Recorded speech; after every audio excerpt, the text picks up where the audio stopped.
Restriction endonucleases, अब बताना है इसके बारे में। जो स्टेटमेंट है राइट कौन सी है? पहला स्टेटमेंट है are present in mammalian cells. अब ये मैमेलियन सेल्स के अंदर तो होते नहीं है, ये बैक्टीरिया सेल्स के अंदर होते हैं। For degradations of DNA when the cell dies, नहीं, तो पहला वाला ऑप्शन जो है वो रॉन्ग है। नेक्स्ट है are used in genetic engineering, genetic engineering में यूज होता है, बिल्कुल सही है, जेनेटिक इंजीनियरिंग में यूज होता है। For ligating two DNA molecules, दो डीएनए मॉलिक्यूल्स को जोड़ने के लिए, तो ये गलत है। दो डीएनए मॉलिक्यूल्स को जोड़ने के लिए तो डीएनए लाइगेज होता है, डीएनए लाइगेज यूज होता है, तो ये वाले भी ऑप्शंस जो है वो रॉन्ग है।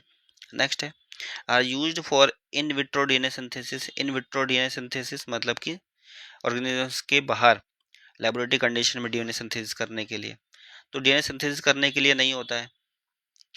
डीएनए सिंथेसिस करने के लिए तो डीएनए पॉलीमरेज है, ठीक है, रेस्ट्रिक्शन एंडोन्यूक्लियस का काम ये नहीं है।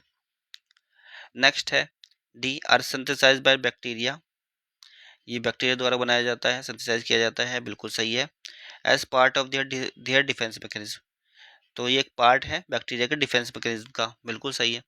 जब वायरस अटैक करता है बैक्टीरिया के ऊपर, तो बैक्टीरिया का जो डीएनए है, और सॉरी वायरस का जो डीएनए है, वायरस जो इंसर्ट कर रहा है अपना डीएनए बैक्टीरिया के अंदर, तो उसको काट देता है ये रेस्ट्रिक्शन एंडोन्यूक्लियस जो कि बैक्टीरिया के अंदर होता है। तो राइट आंसर आपका ऑप्शन डी है, ठीक है, ये डिफेंस मैकेनिज्म की तरह इसका यूज करता है बैक्टीरिया वायरस से बचने के लिए।